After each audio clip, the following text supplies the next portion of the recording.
환영합니다, 여러분. 저희 타임머신 연구센터에 오신 것을 진심으로 환영합니다. 여러분들은 모집과 심사를 통해 한정적으로 선발되신 인원분들로 알고 있습니다. 인원을 많이 뽑지 않은 것에는 그만큼 책임과 위험이 따를 수 있음에 그렇습니다. 이제 본격적으로 앞에 놓여있는 장치에 대해 설명해 드리겠습니다. 앞에 놓여있는 장치는 최근에 개발하여 완성한 다른 세계로 갈 수 있는 환상적인 장비입니다. 저희 연구원들이 테스트를 통해 수많은 데이터를 축적하여 드디어 베타 테스트 단계에 돌입하게 되었습니다. 그러나 기계를 사용하였을 때 어떤 새로운 세상과 위험이 생길지는 아직 밝혀지지 않은 것들이 있을 것입니다. 여러분들이 이 기계를 사용함에 있어 적어도 저희가 파악한 위험들에 대해서는 꼭 내용을 숙지하시길 바랍니다. 저희는 여러분들에게 테스트 기간 동안 최상의 경험과 만족감을 드리기 위해 언제나 최선을 다할 것입니다. 기계 작동 방법. 먼저 기계의 열린 버튼을 눌러 기계 내부로 진입합니다. 그 후 내부에 있는 코드표 책자를 확인 후 본인이 탐사 희망을 원하는 세상의 코드를 입력하여 주세요. 만약 해당 책자에 적혀있지 않은 임의의 코드를 넣었거나 아무 코드도 입력하지 않았을 때에는 어떤 세상에 도착하고 어떠한 일이 발생하는지 알 수 없습니다. 이때 발생되는 책임은 저희 측에서 일절 책임지지 않으니 고객님의 안전한 여행을 위하여 특별한 경우가 아니면 부디 절대 삼가해 주시기 바랍니다. 코드를 다 입력했으면 앞쪽에 있는 전송 버튼을 눌러주세요. 그러면 기계에 있는 문이 닫히며 10초 카운트다운 후 본격적으로 장치가 작동하기 시작할 것입니다. 이때 반드시 두 눈을 감고 손으로 눈을 가려주세요.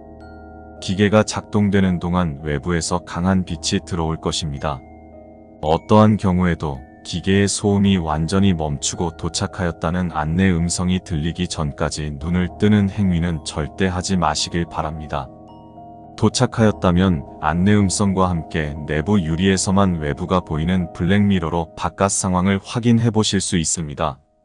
만약 워프된 곳이 낭떠러지 같은 위험한 곳이라면 그 즉시 내부에 있는 비상탈출 버튼을 눌러주세요. 어디로 또 다시 워프될지는 랜덤이지만 적어도 여러분들이 안전하게 내릴 수 있는 세계로 보내줄 것입니다.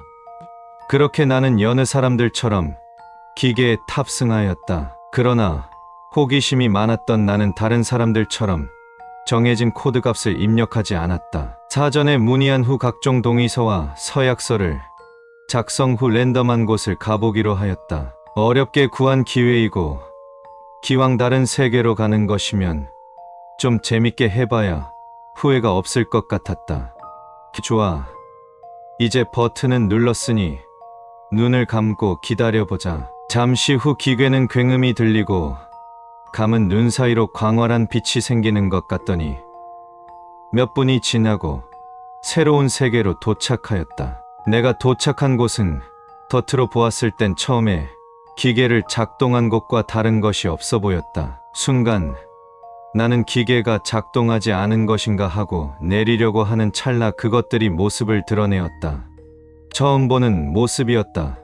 우리가 흔히 아는 생물체의 모습이 아니었다. 그러나 무언가로 설명하기 힘든 모습이었다. 마치 우리가 4차원이라고 부르는 곳에 온 것처럼. 어째서인지 모르겠지만 다행히 그것들은 내가 타고 온 기계가 그 자리에 있는 것을 의심하지 않았다. 원래 이 자리에 내가 타고 온 것과 비슷한 것이 있었던 것일까? 그들이 사라진 후 나는 조심스럽게 내려보았다. 처음 들어왔던 연구실의 방과 완전히 같은 모습이었다. 그런데 무언가 이상했다. 바닥은 마치 스펀지처럼 푹푹 꺼지고 벽은 푸딩처럼 탄성이 있었다. 순간 불쾌한 골짜기가 느껴졌다. 이 세상은 우리의 세계와 같아 보이지만 마치 흉내낸 것처럼 우리가 알던 것들이 아니었다. 무언가 상당히 불쾌하지만 어렵게 온 곳인데 이렇게 돌아갈 수는 없다고 생각해서 연구실 같은 이곳을 탈출해보기로 하였다. 내가 바깥으로 나왔을 때 나는 더 큰 충격을 금치 못했다. 우리가 알던 것들은 원리 원칙과 질서를 무시한 채로 지 멋대로 아무 위치에 배열되어 있었다. 여기 세계는 질서와 정렬이라는 것이 없는 것일까? 나는 정말 운이 좋게도 거리를 다니는 그것들을 피해 그나마 멀쩡해 보이는 건물로 들어가 보았다. 그 건물같이 보이는 곳에 가장 높은 곳에는 유일하게 현실 세계에서 봤던 방같이 생긴 공간이 있었다. 그 앞에는 도어락으로 보이는 것과 비밀번호가 적혀 있었고 나는 그것을 보고 잠금을 푼 뒤 방으로 들어갔다. 원룸처럼 보이는 이곳은 현실 세계와 다른 것이 없었다. 유일하게 이 세계에서 정상적으로 생긴 곳이었다. 그곳의 서랍에서 나는 쪽지를 하나 찾게 되었다. 쪽지에는 다음과 같이 적혀 있었다. 과연 이렇게 기괴한 곳에서 내가 남긴 쪽지를 보게 될 사람이 설마 있을까 싶지만 내 우울함과 정신병을 조금이라도 달래보기라도 하기 위해 이 쪽지를 남깁니다. 내가 이곳에서 조금이라도 탈출하는 방법을 알아보기 위해 내가 알고 있는 정보들을 글로써 다시 한번 정리해보고자 합니다.